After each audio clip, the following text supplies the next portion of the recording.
Hello everyone, my name is El Parnaso, and in today's video I'm gonna show you the best moments of the North American World Championship qualifier. So don't forget to leave a like, subscribe, and share the channel with your people so we can grow. Now I'm gonna show you 3 highlights that I enjoy very much because there's a lot that we can learn from it, or we can just enjoy that it actually happened, right? So let's talk about it. My first example will be the round 14 of the advanced format between Dominic Couch and Thrift Gaming, right? So obviously, just by the opponents facing each other here is worth the watch.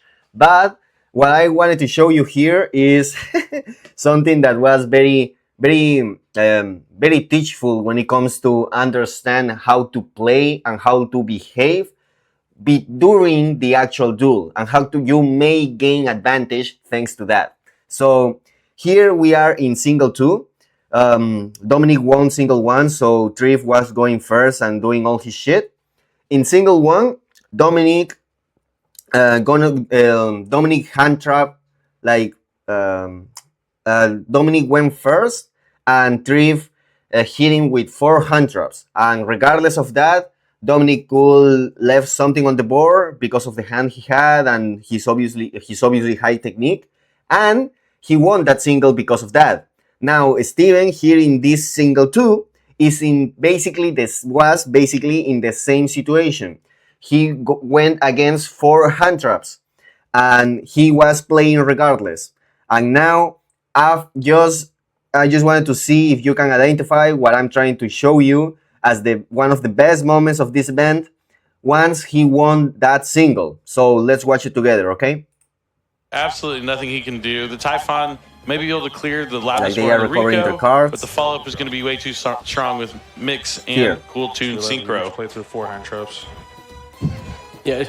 You see, he wants to tell explicitly to his opponent that he went against 4 hand traps, and then look at that smile. Mix and Cool Look, Tune this is Synchro. very important. Play through 4 hand traps. It's very important. He say the 4 hand traps just as something casually, but with enough sounds so Dominic can actually hear what he just said. And after he said it, he wants to see Dominic's reaction, and to camouflage that reaction and that explicitation that he's trying to do for Dominic, he just laughed. Like, he watched him and he just laughed, right? Like, hey, I'm just saying this shit, you know?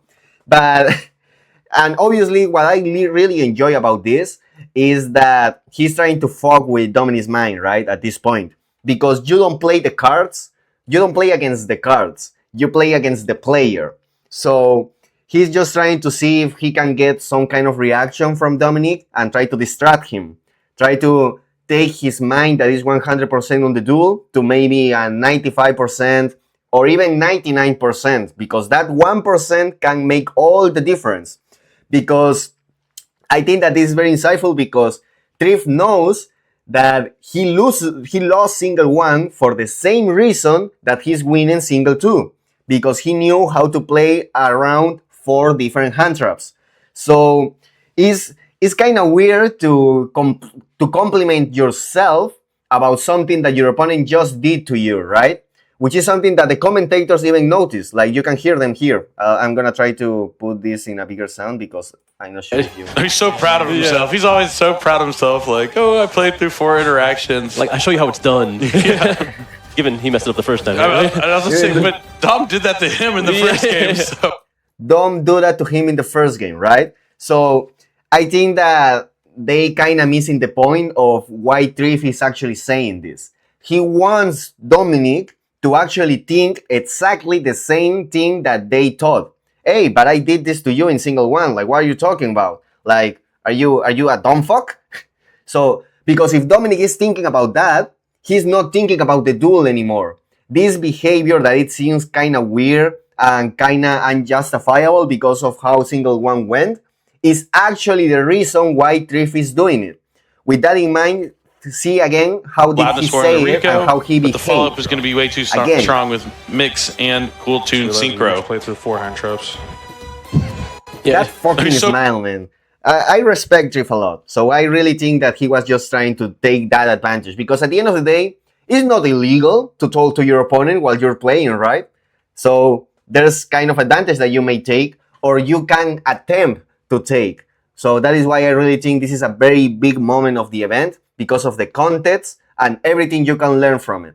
So this is the first one. I really think it was amazing.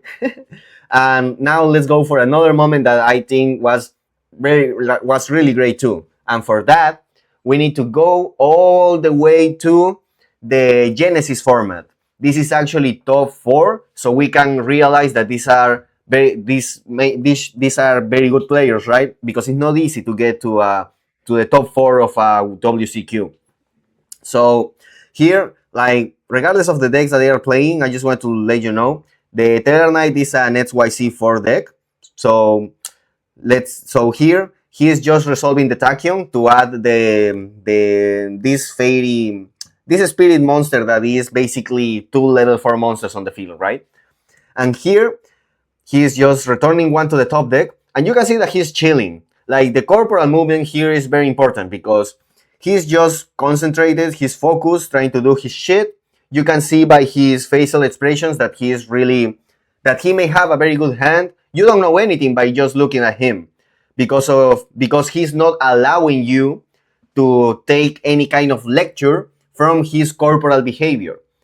Just like you may say that is a poker behavior, right? Which I think is really important when you play the game, because now his next play is not the spirit monster that he just add with the Tachyon, right? Is the shark, blah, blah, blah. So the shark can be a special summon and can search a level 4 that can be a special summon too.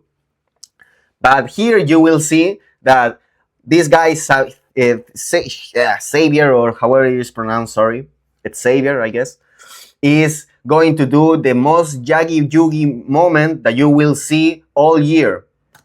Because instead of adding, he's just gonna boom. He's just going to predict that the monster is right there. Because he obviously put it there. And why I really believe this is one of the best moments of the event. Because it shows how a player can keep because of his mental health when it comes to play Yu-Gi-Oh!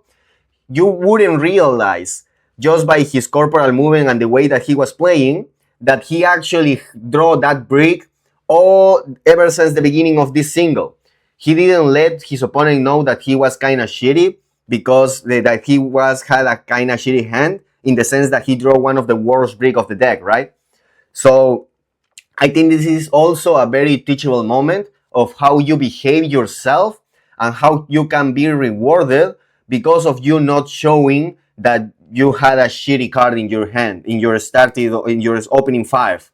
I think this is one of the greatest moments I saw, because it's again a lesson and a reminder that you are not playing the cards. You are not playing against the cards. You are playing against the player. That's so important to understand, and this is a second example of that I really think should be appreciated. And it's very important for you to behave like this in order to take advantage in that sense. Because if you are or with your sad, shitty face, like, you are communicating something to your opponent. So, the poker behavior is important. Unless you take advantage of trying to let your opponent believe that you are in a shitty situation so they can get in a false sense of security. But that should be a higher example, right? This is still a high example, and you can realize because of this why Xavier was in actually top 4 of this Genesis Championship. Because because of this mental health that he is just showing you right now by just adding from the top of his deck the Garnet that he put right there. And for example, I didn't realize that he had a brick in his hand because of his behavior, and that is just excellent, because that is how it should be. So this is my second example. I think it was a very nice thing to explain and to showcase. So so these 2 first examples of the best moments during the event are just things for you to learn, and how you can understand that Yu-Gi-Oh! Is way more than just, I drew my combo and whatever the fuck, right? Like, that is just a shitty mentality. In any sports, it's a shitty mentality. Because in every sport, you play against the player, not against the tools that the players use to play. Okay? It's very important for you to understand. You are not an AI facing another AI. Come on. You are human beings with all that implies. So those were my focus for these two examples that I really enjoy watching the event. And but my favorite example is the last one that I want to showcase you right now, because I am about to show you the greatest Hydraulis Harmonia of all time. And it happens nonetheless in the finals of the World Championship qualifier. We have, like, obviously two excellent players right here, and and just wanted to show you what's going to happen here. Like, okay, so he's making the Kagari. He's using the effect of Kagari to add back the engage, and Charlie is going to use the Hydraulis Harmonia. Now let's look at how powerful this Hydraulis Harmonia is. Like, I didn't even realize that Harmonia could do that shit. Like, every deck should play Harmonia from now on because of this. Bam! Do you see how incredible this Harmonia was? I think this is the Harmonia from the OTS winner pack, because that's the only reason that I can find here, because what the fuck, like, this was amazing.